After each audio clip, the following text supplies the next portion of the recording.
Hello नमस्कार साथियों, मैं आपका साथी संजय रतिया। हम पढ़ रहे थे राजस्थान कला एंड संस्कृति के बारे में। हमने लोक देवता प्रारंभ कर रखे थे। हमने कुछ हद तक लोक देवता कर लिए थे। जितने बड़े बड़े लोक देवता थे वो लगभग हमने कर लिए। कुछ दो दो तीन तीन लाइनों के लोक देवता बचे हैं, वो करते हैं। आज करेंगे मल्लीनाथ जी। प्रारंभ करते हैं मल्लीनाथ जी से।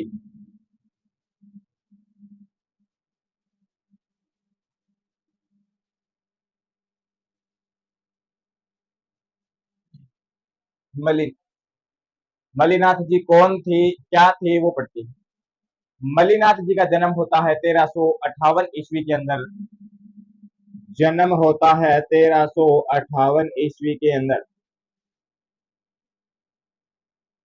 पिता की बात करें तो इनके पिता का नाम था राव सलखा जी। रावल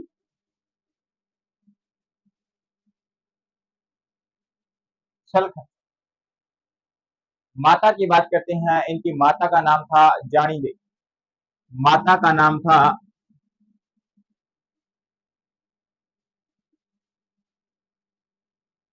जानी। अब मल्लीनाथ के बारे में थोड़ा अलग से देखते हैं, मल्लीनाथ क्या थे। मल्लीनाथ जी मारवाड़ के राठौड़ राजा थे। राठौड़ राजा थे। राठौड़ राजा।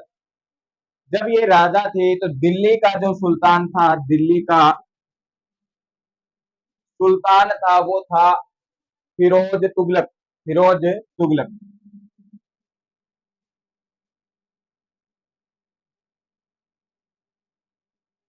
फिरोज तुगलक का क्षेत्र था मालवा। मालवा का गवर्नर था निजामुद्दीन।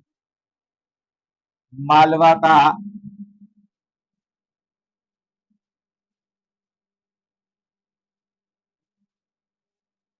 गवर्नर ये था जी निजामुद्दीन।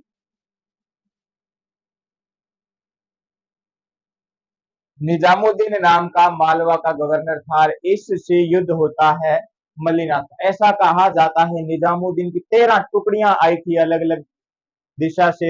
मल्लीनाथ जी ने इन 13 टुकड़ियों को हराया था। मारवाड़ के अंदर ऐसे कहते भी हैं, 13 तुंगा भाजियाण माल माल सलाखनी। 13 तुंगा भाजियाण माल सलाखनी की सलाखा के पुत्र ने 13 तुंगा 13 टुकड़ियों को भगाया था। तो ये ध्यान रखें, राजा थे तब इन्होंने युद्ध किया। मालवा के गवर्नर निजामुद्दीन। अब और पढ़ते हैं मल्लीनाथ। मल्लीनाथ जब राजा थे तो इनकी राजधानी थी। राजधानी की बात करें तो राजधानी थी मेवानगर। मल्लीनाथ के नाम पे ही मेवानगर क्षेत्र जो बसाया गया, यही राजधानी थी जब मल्लीनाथ राजा। और बढ़ते हैं। मल्लीनाथ से मालानी शासक थे। मल्लीनाथ मारवाड़ के राजा मलानी के शासक। जैसे ही मलानी नाम आए तो हमारे दिमाग में एक बात और आ जानी चाहिए, और वो बात ये है कि मल्लीनाथ जी से मालानी आता है, और मालानी से हमें मालानी के घोड़े याद रखने। मालानी के घोड़े विश्व प्रसिद्ध है। मालानी से ये भी याद रखना है। अब मल्लीनाथ जी के मंदिर की बात करें। मंदिर मल्लीनाथ जी का मंदिर है जी लूनी नदी के किनारे। लूनी नदी के किनारे तिलवाड़ा बाड़मेर में। कहां पे? तिलवाड़ा।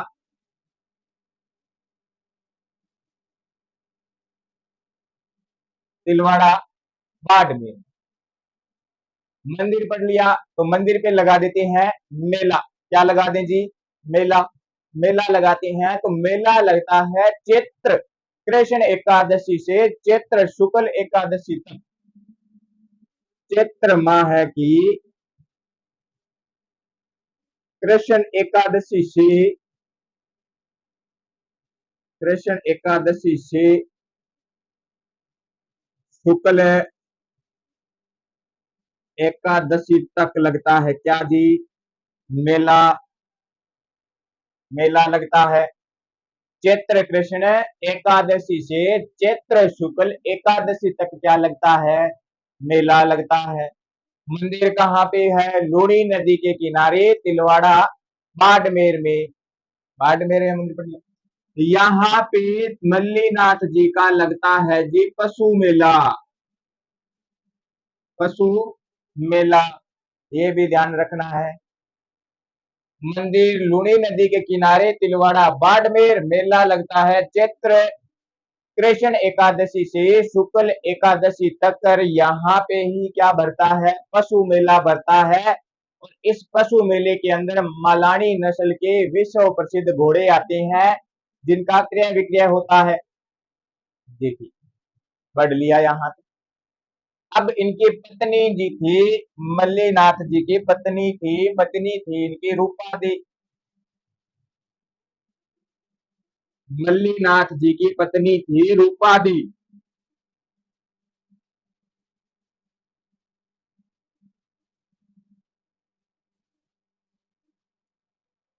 रूपा दे। इनके गुरु की बात करी, गुरु थे उगम सिंह,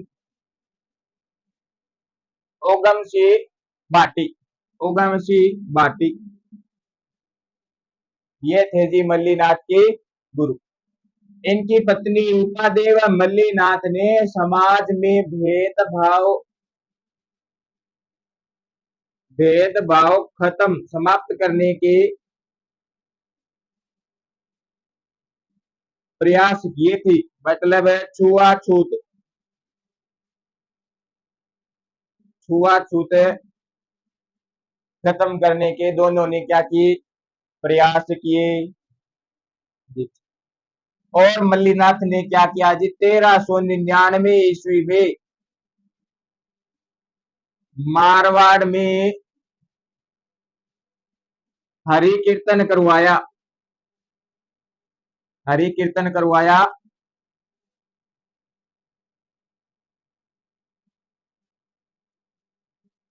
इस कीर्तन के अंदर सभी साधु संत इकट्ठे हुए थे। जी ठीक है जी। ये सारी की सारी जानकारी है जी मल्लीनाथ की। किसकी है? मल्लीनाथ महाराज की। अब एक मैं और बता देता हूं, मल्लीनाथ जी का भाई था वीरमदेव, वीरम देव। मल्लीनाथ जी ने संत संप्रदाय में चले गए और उधर जाने के बाद में ये जो मारवाड़ के राजा थे, इन्होंने जो राजपद था वो अपने भाई वीरमदेव को दे दिया था, न कि अपने पुत्र को दिया। अब मारवाड़ का राजा बन गया जी वीरमदेव। अब आगे मल्लीनाथ के बाद में आगे के देवता पढ़ते हैं, लेकिन वीरमदेव को ध्यान में रखेंगे। आगे वीरमदेव हमें याद होना चाहिए कौन था, तब ही आगे का जो लोक देवता है वो पढ़ पाएंगे। आगे पढ़ती हैं मल्लीनाथ के साथ में ही मल्लीनाथ जैसा ही लोक देवता तल्लीनाथ।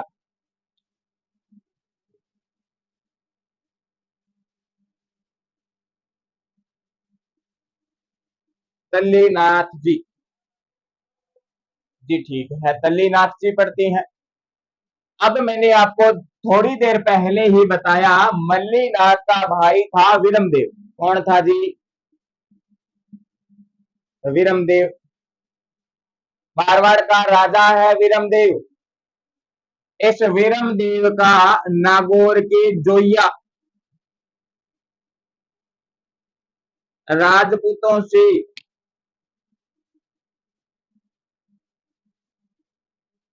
युद्ध होता है और युद्ध में वीरमदेव मारे जाते हैं। वीरमदेव मारे जाते हैं। वीरमदेव के दो पुत्र थे, एक था चुंडा राव, चुंडा जो बना मारवाड़ का राजा, मारवाड़ का राजा। कल मैंने राजस्थान के इतिहास में मेवाड़ का इतिहास करवा रहा था। और महाराणा लाखा पढ़ रहे थे। महाराणा लाखा में मैंने आपको चुंडा के बारे में बताया था। चुंडा की पुत्री थी, राजकुमारी थी हंसाबाई। हंसाबाई का विवाह होता है लाखा से। इस चुंडा का एक पुत्र भी है रणमल, वो अपन आगे और पढ़ेंगे तब बात करेंगे। ये वो ही चुंडा है, ध्यान रखना, मारवाड़ का राजा, हंसाबाई का पिता। एक पुत्र और था जी, गोगादेव या गोगादेव। गोगादेव भी होता है कई जगह, गोगादेव। राठौड़ वंश से थे तो आगे लगा दें राठौड़, गोगादेव या गोगादेव राठौड़। ये मारवाड़ का राजा बन जाता है चुंडा। ये राजा नहीं बनता है क्योंकि छोटे पुत्रों को ठिकाने देते थे। इसको ठिकाना दिया गया शेरगढ़। ये शेरगढ़ का क्या था जी, सामंत था। ऐसे गोगादेव राठौड़ को अपने पिता का बदला लेना था। इसने पंगा ले लिया इन नागौर के जोइयों से, बदला ले लिया अपने पिता का, इन जोइयों को मारा था इसने जी, गोगादेव राठौड़ ने। इनको मारने के बाद में, पूरा बदला लेने के बाद में, अपने पिता की हत्यारों से, अपने पिता की हत्या का बदला लेने के बाद में गोगादेव क्या बन गए जी, तल्लीनाथ जी महाराज। क्या बन गए, तल्लीनाथ जी महाराज। इनके गुरु की बात करती हैं, तल्लीनाथ या गोगादेव के गुरु का नाम था जी जलंधरनाथ। क्या नाम था,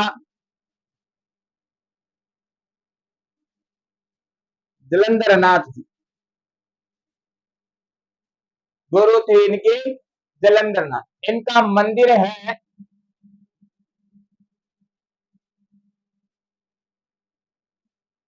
पंचमुखी पहाड़ी, पंचमुखी पहाड़ी, पाचोटा जालोर के अंदर। पाचोटा जालोर में जी है क्या, मंदिर। इन तल्लीनाथ जी को ओरण का देवता कहा जाता है। ओरण का देवता कहते हैं। अब ओरण की बात आई तो ओरण बता दूं मैं, क्या होती है ओरण। जब किसी देवता का मंदिर बनाते हैं, उसके आसपास के क्षेत्र में ओरण छोड़ी जाती है। ओरण उस भूमि को कहते हैं जिस भूमि पे ओरण छोड़ने के बाद में उसके पेड़ वृक्ष, पेड़ पौधे नहीं काटे जाते। इन तल्लीनाथ जी को ओरण का देवता कहा जाता है। करणी माता का मंदिर बनाया तो करणी माता के पास के क्षेत्र को ओरण कहेंगे। वो ओरण भूमि है, उस पे लगे हुए पेड़ पौधे नहीं काट सकते। एजाजी महाराज का मंदिर बनाया, मंदिर के आर पार जितनी भी भूमि है, आसपास का क्षेत्र है नहीं, बैठेगा जे पेड़ पौधा काटिया तो आपने दंड मिलेगो, और जे ना काटिया तो आपने दंड को नहीं मिले। उस क्षेत्र को ओरण कहते हैं। अब सारी की सारी जानकारी दोबारा देख लेती हैं। वीरमदेव थे, वीरमदेव नागौर के जोया राजपूतों से युद्ध करते हुए मारे जाते हैं। दो पुत्र थे, रावचुंडा मारवाड़ का राजा बनता है, और गोगादेव राठौड़ जो है शेरगढ़ का सामंत होता है। ये जोयाओं से बदला लेता है और बाद में बन जाता है तल्लीनाथ जी। गुरु की बात करें जलंधरनाथ, मंदिर की बात करें पंचमुखी पहाड़ी, पांचोटा जालोर में, और ओरण का देवता कहा जाता है। ये है बात है तल्लीनाथ। आगे अब छोटे छोटे ही देवता है, ज्यादा बातें है नहीं, बस स्थान और मंदिर पता हो और मेला कब लगता है ये पता है तो कहानी सेट हो सकती है।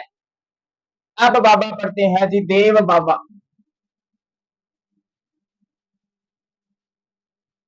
देव बाबा, देव बाबा का मंदिर है नगला जहाज।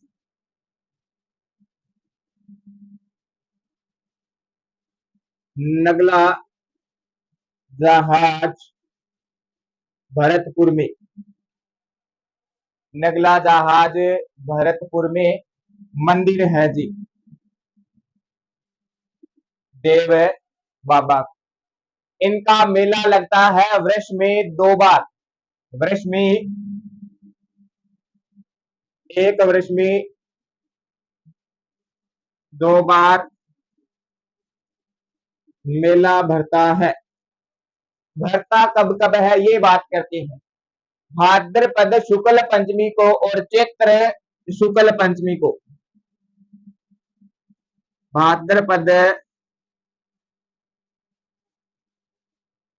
शुक्ल पंचमी व चैत्र शुक्ल पंचमी को मेला भरता है। साल में 2 बार मेला भरता है। इन देव बाबा को पशु चिकित्सक कहा जाता है। पशु चिकित्सक कहा जाता है। पशुओं का इलाज करते हैं ये। ठीक है जी। उधर देव नारायण जी को कहते हैं औषधियों के देवता। उन्होंने एमबीबीएस पूरी कर ली। देव बाबा की थोड़ी बहुत नंबर कम आ गई तो इनको वेटनरी वाला डिपार्टमेंट दे दिया कि अब आपको इधर शिफ्ट होना पड़ेगा। तो इनको क्या कहते हैं? पशु चिकित्सक। इनके बारे में कहा भी जाता है देव बाबा को मनाना है तो 7 गाय चराने वाले व्यक्तियों को भोजन करा दिया जाए तो देव बाबा रहते हैं जी राजी राजी। 7 ग्वालों को भोजन कराने से देव बाबा राजी रहते हैं। तो जी 7 ग्वालों को भोजन करा देना और देव बाबा रहेंगे राजी। ये बात है देव बाबा की। दोबारा देते हैं। इनका मंदिर है नगला जहाज भरतपुर में। एक वर्ष में 2 बार मेला भरता है। भाद्रपद शुक्ल पंचमी व चैत्र शुक्ल पंचमी को इनको पशु चिकित्सक कहा जाता है। 7 ग्वालों को भोजन कराने से देव बाबा जो क्या रहती हैं? राजी रहती हैं, गुस्सा नहीं होती, है ना। कोई दोष नहीं देते हमें फिर देव बाबा। दोष देते हैं तो हमारे साथ क्या होती है जी? गड़बड़ हो जाती है, स्वास्थ्य बिगड़ जाता है या कुछ और अनहोनी हो जाती है। अब पढ़ते हैं जी बिग्गा जी। बिग्गा जी, बिग्गा जी के बारे में। बिग्गा जी का जन्म होता है जी रिड्डी गांव। इस गांव को जी रोडी गांव भी कहते हैं। रोडी गांव दोनों नाम आए तो ध्यान रख लेना, रिड्डी गांव या रोडी गांव। ये जो गांव है ये है जी बीकानेर में। बीकानेर में जन्म होता है इस गांव के अंदर इनका 1301 ईस्वी में। कब होता है? 1301 ईस्वी में। इनके पिता की बात करते हैं। इनके पिता की बात करें तो 2 नाम है अलग अलग बुकों के अंदर। एक में नाम मिलता है महन जी और दूसरे में बात करें तो राव मेहंद जी। राव मेहंद जी दोनों आए तो देख लेना, जैसा ऑप्शन में वैसा कर देना। इनकी माता की बात करें, इनकी माता का नाम मिलता है सुल्तानी देवी। सुल्तानी देवी ये है जी इनकी माता। और इसी गांव के अंदर बीकानेर रिडी गांव में क्या है? बिग्गा जी का मंदिर है। यहीं पे जन्म होता है, यहीं पे मंदिर है। अब और बात करें जी बिग्गा जी को, जाटों के अंदर जाखड़ समाज के लोग, जाखड़ समाज के लोग है, जाखड़ समाज के लोग है बिग्गा जी को मानते हैं कुल देवता। जाटों के अंदर जाखड़ समाज के लोग बिग्गा जी को मानते हैं जी कुल देवता। ये जी हमने बिग्गा जी पढ़ लिया। इतनी जानकारी बिग्गा जी की है। तो देखते हैं रोडी या रिडी गांव बीकानेर में 1301 में जन्म होता है। इसी गांव में बिग्गा जी का क्या है? मंदिर है। पिता की ना बात करें तो पिता का नाम है राव महन जी या राव मेहंद जी। माता की बात करें तो माता का नाम है सुल्तानी देवी। तो जाटों के अंदर एक समाज है जाखड़ समाज, और जाखड़ समाज बिग्गा जी को क्या मानते हैं जी? कुल देवता मानते हैं। तो ये थी सारी की सारी बिग्गा जी की जानकारी। आशा करता हूं साथियों आपको आज वाले लोक देवता समझ आए हैं तो लाइक करें, कमेंट करें और वीडियो को शेयर करें। अगर आप में से किसी साथी ने हमारे YouTube प्लेटफॉर्म द्रोणा पीसीएस को सब्सक्राइब नहीं किया है तो सब्सक्राइब करें और बेल आइकन के बटन को प्रेस करें ताकि क्लास का नोटिफिकेशन आपको तुरंत प्रभाव से मिले और आप क्लास ले। तो धन्यवाद साथियों, मैं आपका साथी